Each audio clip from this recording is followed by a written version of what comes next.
Hello and welcome to this edition of the Talking City podcast with myself, Alex James, and City writer Joe Bray. Welcome along, Joe. The Premier League is back. Yeah, but more importantly, there's a trial going on that we've got no idea what's going on about. So I'm glued to all of the updates of things that as we discussed in the last podcast, we have no idea what's going on. So another 10 weeks of that should be fascinating. Yeah, we'll perhaps come on to the trial of the century, as I've seen it dubbed on a few sites in the last couple of days. What was the trial of the century before that? What was the trial of the last century? If this is so big, was it OJ? Without wishing to go down that rabbit hole. But yeah, let's stick to football. There's as much information about that as there is this, so we may as well talk about that.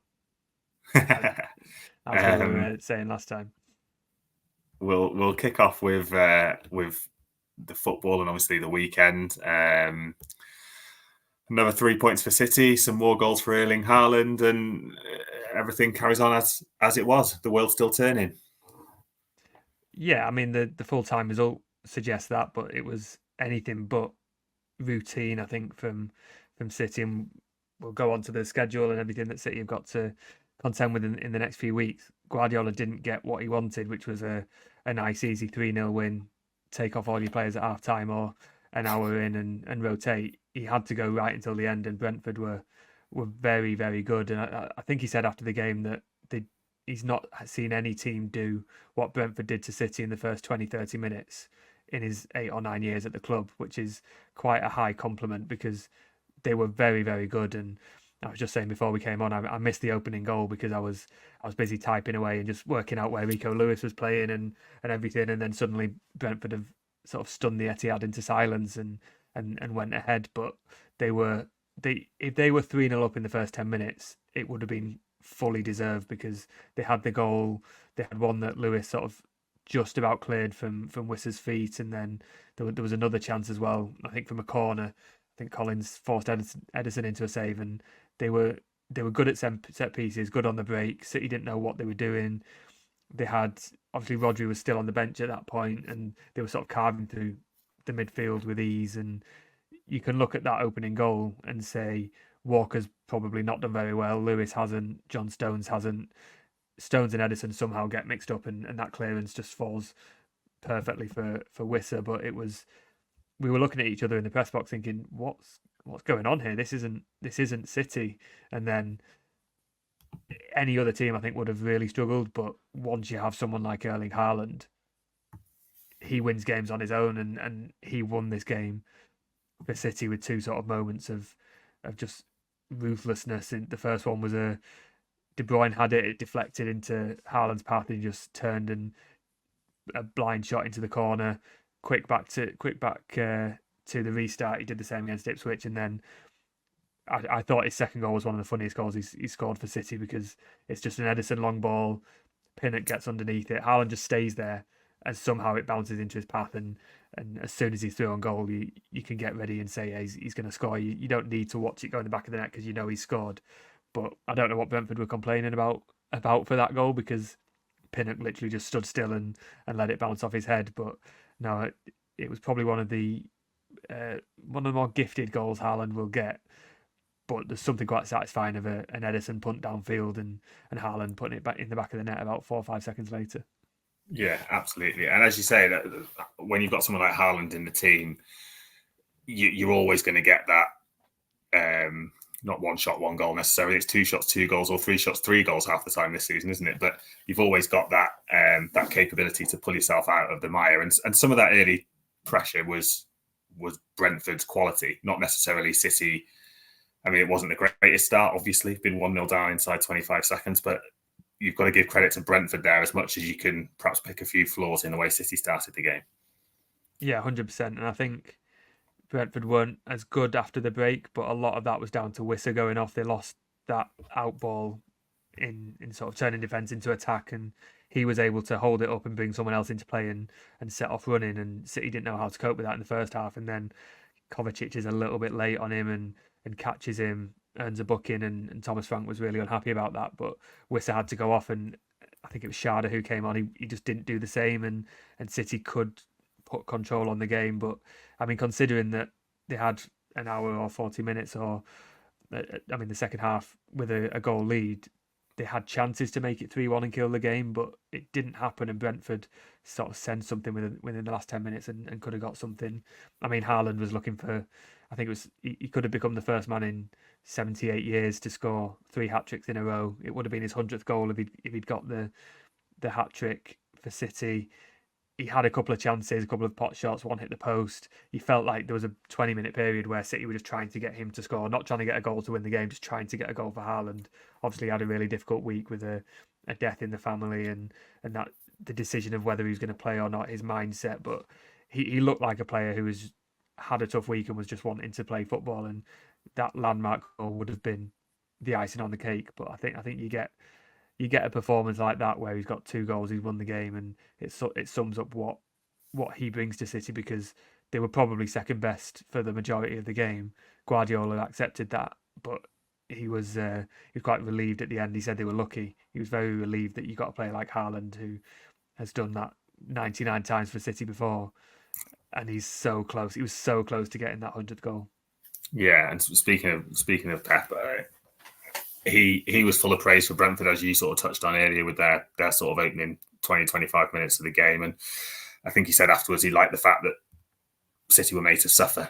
And it was a really, really tough examination. And obviously we're getting into the meat of the season now. We're back from the first international break. We've got Champions League football come in. We've got League Cup football come in. We're thick and fast, as is often the case with City. So I guess Pep can see that positive side there, that they've battled through. They've got 3 points. It feels like one of those results that City have done so often in the last 3, 4, 5, 6, 7 years, where they've ground out a win that on paper looks routine, perhaps was anything but they've got 3 points where perhaps others wouldn't. Yeah, especially when you see Liverpool dropping points against Forest. Yeah, exactly. I didn't see any of the Liverpool game or the highlights. I would imagine they played better than City did on Saturday, but came away with nothing, and City had that quality to go and win. But I mean, you hear Guardiola all the time say, the opposition was brilliant, the manager's really good, but he did the same for Brentford, and you felt like he really, really meant it. I think he said, I'm good at a lot of things, but I'm good at spotting a good manager, and Frank is one of them. And I mean, it's never ever been an easy game against Brentford. They were the last team to beat City at the Etihad in November 2022, and you got the impression that he's going to bring this game up again, because a couple of years ago it's Fulham at home where they needed a 97th minute penalty, and it sort of gave them the reality check they needed. This is a bit earlier in the season, but I feel like when Guardiola says the players need to feel it, they need to feel what I've been telling them, and you can tell them till he's blue in the face, but they've got to experience it themselves. That's what he was saying. It was productive to win a game like this, to suffer and get through. And yeah, like I say, they probably would have wanted to take off Haaland, De Bruyne, all of these players beforehand, but you had to keep the majority of them on because a game needed to be won, and it was difficult, and it was probably not the best performance, but to get a win is really important. I think they beat Brentford 1-0 last season. It was a similar sort of tight win where they were really made to earn each one of those 3 points. So I think he will be sick of the sight of Brentford and glad that they're not playing them. I think it's like mid-January they're playing them away, which is not ideal as well. It's also a really tight part of the schedule in the new year, so that'll be a fun game to look forward to down in London. When is it not a tight part of the schedule in 2024-25? Just it's utterly ridiculous. And next up on the schedule is obviously Inter Milan, and there's probably a few selection clues in the way City set up on Saturday. It was far from wholesale changes, but given Rodri hasn't played yet, obviously hasn't started yet, but obviously came off the bench on Saturday. Likes of Gvardiol's on the bench, Ruben Dias, Foden on the bench. You'd expect most of those to start against Inter Milan, I would have thought. It did feel like a lineup, didn't it, that was thinking about Inter Milan and Arsenal as much as it was against Brentford. Like, Rico Lewis has been brilliant at right back, played well at left back for England, and then he's moved over to the left-hand side so Walker can get a start. John Stones comes in so he can get a start. 20 seconds in, hashes a clearance and gives a goal. But he did okay after that, and sort of moving into midfield he did so well against Inter Milan last time they played. That was probably part of the plan as well. And you give Diaz a rest, Gvardiol gets a rest because he's obviously going to be needed a bit more now. Nathan Ake's injured. Yeah, Bernardo, Jeremy Doku were rested. Phil Foden, he said he'd only had a couple of training sessions, so didn't want to throw him in, and certainly didn't want to bring him off the bench when it was still tight. Like I say, I think he would have wanted to do a bit more rotation. I'm not sure the plan would have been to bring Rodri on at half time or Gvardiol, especially Gvardiol. I think he would have wanted to rest him, but I think they did need to change something about stopping Brentford getting through that midfield so easily. And yeah, Rodri did what he always does and was almost unnoticeable, but that's because he didn't do anything wrong and he did everything right, and just everything was a lot calmer after he came on. I think Kovacic has done well at the start of the season, but it wasn't his best performance. But the system was sort of Kovacic there, Gundogan dropping back a little bit, didn't quite work. Stones and Akanji pushing up at times, Lewis coming in. It felt a bit. Nobody really knew who was who had to take responsibility at the right time, especially when Brentford were pulling them apart. So you can see why Guardiola went back to Plan A with his halftime changes. But yeah, it also definitely looked like a lineup that was keeping some players fresh and on the bench. And I mean, Foden didn't warm up. I didn't see Doku warming up at all. It felt like the plan wasn't for them to come on at any point. And you look at how late he made his other second half substitutions. He was probably trying to keep those players as fresh as possible while also just bringing them on to see the game out. Yeah, and the schedule dictates that that's going to happen, not more often than not, but a lot this season, because as you say, we've got Inter Milan coming on Wednesday night, then Arsenal, and it doesn't really slow down after that with the League Cup fixture.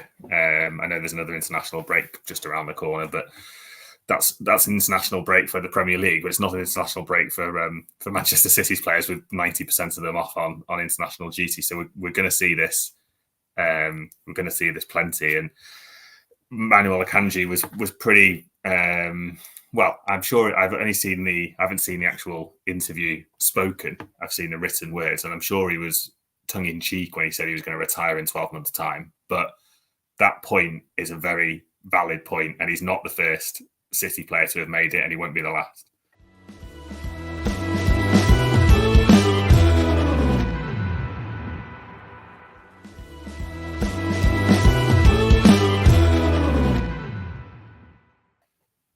No, and I wasn't there when Akanji was saying it. I was actually there when Guardiola was saying, "Oh, the new format of the Champions League is fine. It is what it is. We'll deal with it." And then at the same time, on the other side of the press conference room, you've got Akanji saying it's ridiculous. There's too many games. It's got to change at some point. Add more competition's fine, but you got to take some away because we're playing too many games, and we're only going to have 2 weeks holiday at the end of the season. And yeah, it was definitely a joke when he said he'll retire at 30, especially given he's 29 as well. But you can see why they're thinking of their careers in a sort of a bigger picture as well, because I think he's played 127 games in the 2 years since he's joined City. He's a regular for Switzerland. They've done quite well in the internationals as well. He's actually emerged as, we were saying this, he's probably City's first choice centre back now. It feels like Stones and Diaz do the rotating, and Akanji plays all the games. I'm probably going to have a look at the stats and see who's played more, but he's the one who will move across either left or right, sometimes left back, sometimes right back, to accommodate the other players, but he's always there. It's rare nowadays that you see him on the bench, and he just plays a lot of games. You can understand why he's saying it, why Bernardo's saying it as well. De Bruyne has mentioned it. Guardiola's given up saying it because he knows nothing's going to change, and he's asked about it. He will be asked about it on Tuesday before the resumption of the Champions League. But I think when you've got all these players saying we're playing too much and we're going to get injured and we've got to think about ourselves, it's at some point it's going to have to sink in somewhere. But I don't know how. I don't know who's going to budge first. I can't see the players striking and doing anything. I can't see UEFA turning around and saying, no, we're not going to play more games. The EFL aren't going to drop a Carabao Cup semi-final because it probably brings them more money than anything else that they do, because it's Premier League teams. FA Cup have just about scrapped the replays, but there's still issues there as well. Like, no one's going to back down. So I don't see how it's going to change. And the Club World Cup is going to be a massive moneymaker for FIFA. It's ridiculous from a playing perspective that it's a month long, but a lot of people are going to watch it. A lot of people are going to watch the best teams in the world play each other in a year when there's no international tournaments. So FIFA aren't going to give that up. I can see why they're complaining, but I can't see where it's going to change. Yeah, it does feel like it's going to come to a head, but there's an obvious way that it will come to a head, because everybody wants everything. And in the Champions League when he's saying we've finished in end of May, June, then we've got a couple of internationals, then we've got a month of Club World Cup if we get to the final. If we win the league, they're playing in the Community Shield. He is right where it's 3 weeks. There's literally 3 weeks where they can take holiday and then they'll have to come back. So it is getting to a point where there is no more time. And yeah, everyone says, oh, these are sort of cushy footballers on a lot of money and they have everything they want. But if you said to a lot of people you're only going to get 2 weeks holiday a year, then they'd probably have something to say. So you can understand why they're speaking out, and you feel like each player who speaks out is more emboldened because someone else has said it before as well. So I can imagine Akanji won't be the last player who says something like that, and maybe it needs a joke like "I'm going to retire at 30" to get the attention. Yeah. Well, we'll see. I mean, I wouldn't hold out much hope on that making much of a dent in anything. But the expanded Champions League is one of those factors. More games, in theory, more money, more minutes for everybody, more football for everybody, and City are starting with with perhaps their most difficult opponent in that initial batch of fixtures. Certainly a difficult contest. Obviously, a repeat of the Champions League final from 20. What year are we in? 2023.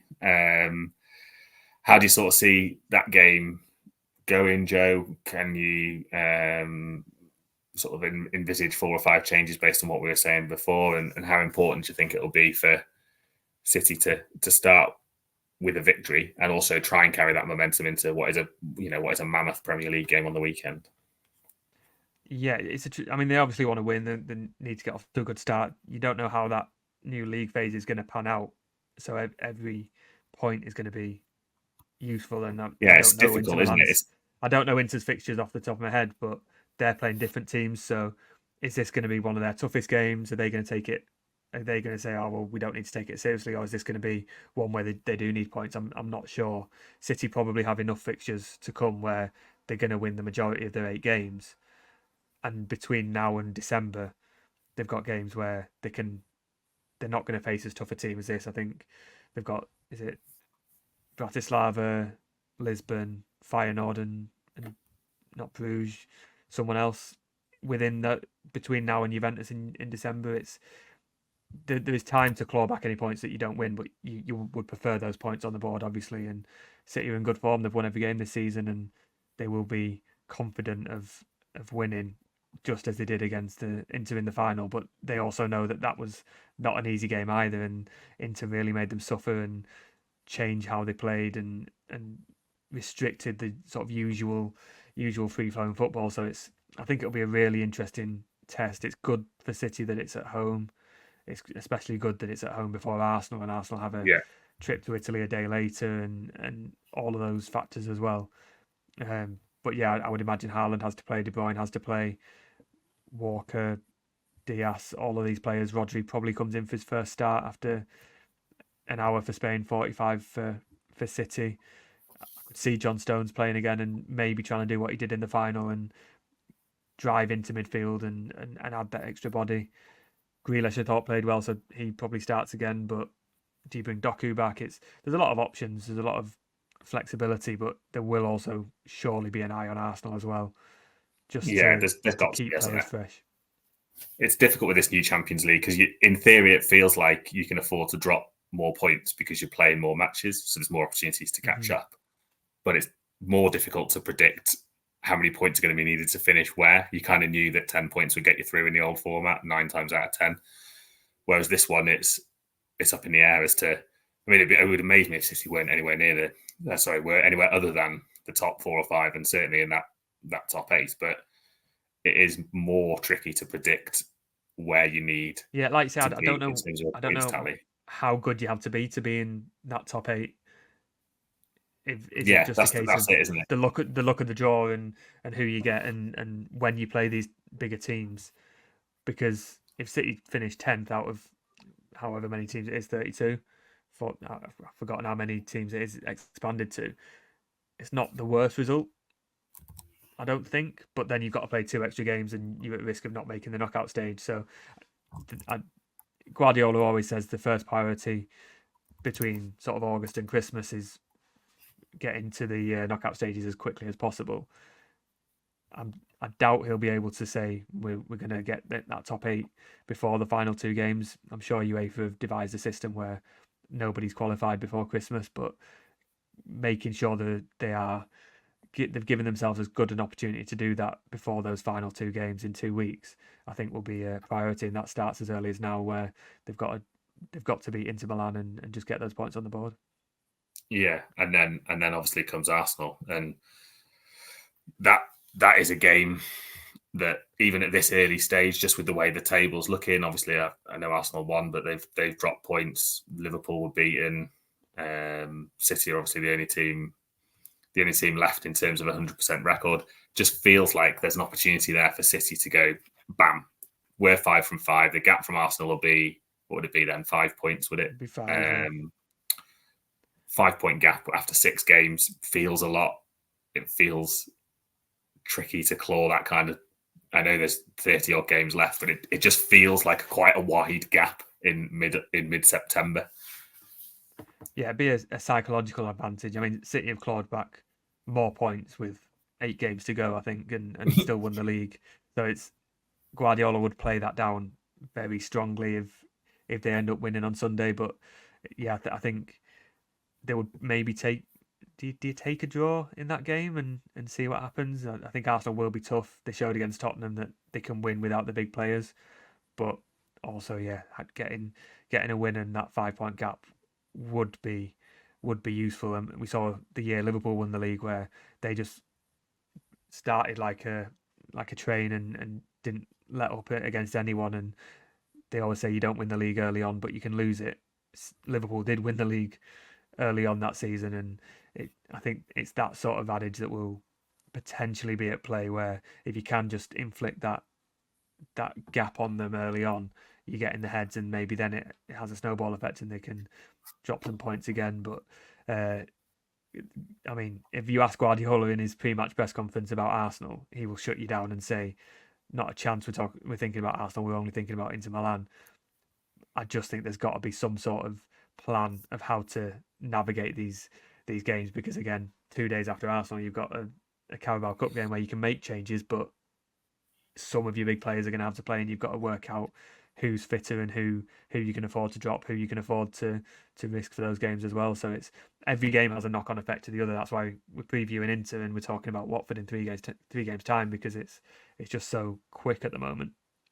Yeah, absolutely. And I was at that City Arsenal game at the Etihad last season, and that was a game where it felt like ultimately both teams were reasonably happy to take a draw, but it also felt like City went home with the advantage because Arsenal hadn't come and won, and it's not that they didn't try to win. Obviously, they did try to win, but they were certainly not free flowing and expansive. They came to do a job, to borrow a well-trodden football phrase. And you just wonder whether, if they are going to try and challenge City and try and take that next step, that next step has to be to go and win this kind of game. Whereas for City, it probably isn't, because they've already got the points advantage for one, and they've got the experience of knowing that how many times have they reeled off 7 wins on a row at the end of the season, or whatever it is, or 30 points from 33 or something to claw back a deficit.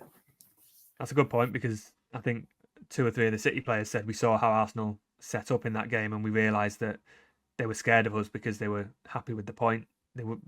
they didn't go for the win, and that sort of gave City the motivation and the confidence that they could win the league and overtake them. So, I mean, if Arsenal come to City and attack and test City but don't win, it's not the end of the world for them, and City will know that they've got to fight for every point. If Arsenal come and play for a draw and accept that they're going to be still 2 points behind but not 5, that probably benefits City as well. So as much as City will play how they're going to play, they're going to try and win the game. Yeah.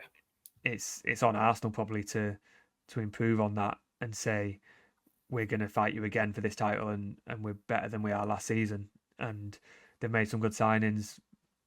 Even players like Raheem Sterling has hurt City in the past and has the experience. So yeah, I think the way Arsenal approach it will be as significant as whatever result they get, because as we say, you can claw back 5 points in 30 odd games easily. City can lose 2 in a row and Arsenal can be ahead of them.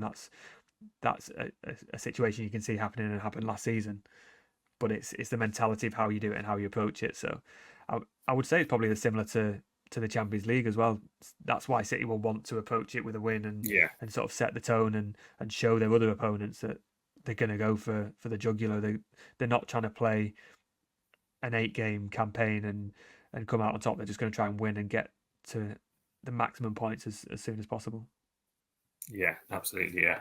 And we have spent almost all this podcast talking about football.